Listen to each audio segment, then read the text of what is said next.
Yeah! ఇప్పుడు నేను చేస్తున్న పని హైదరాబాద్‌లో ఉంటుంది. జిల్లెలగూడ అనే ఏరియాలో.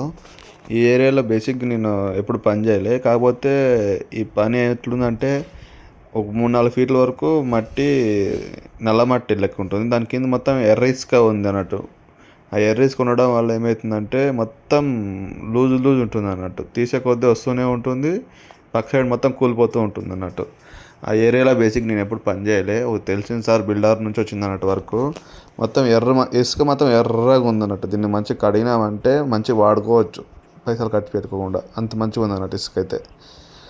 కొన్ని ఏరియాలో ఇట్నే ఉంటుంది. ఇంకొక ఏరియాలో ఇట్లా ఉండే వరకు. కాకపోతే అక్కడ వాటర్ వస్తుండే, ఇక్కడ వాటర్ రాలేదు. అదొకటే అడ్వాంటేజ్. వాటర్ వచ్చిందంటే ఇంకా ఎక్కువ రిస్క్ ఉంటుంది అన్నట్టు వర్క్లో.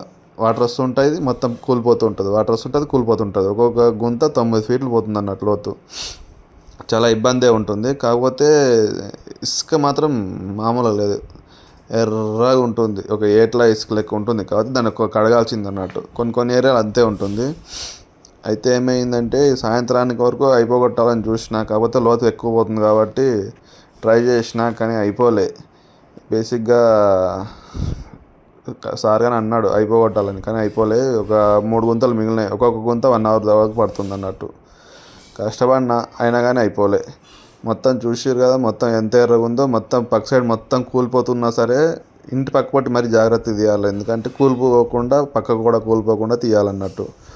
అప్పటికే చాలా ట్రై చేసిన, తీసేసిన. కాకపోతే ఈ 3 మిగిలినాయి అన్నట్టు.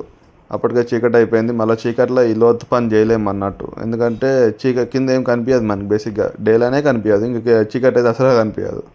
అటు ఇటు ఇబ్బంది అవుతుంటుంది అన్నట్టు. అది మళ్ళీ రోడ్ మీద ఉంటుంది కాబట్టి బంద్ చేసేసినాం.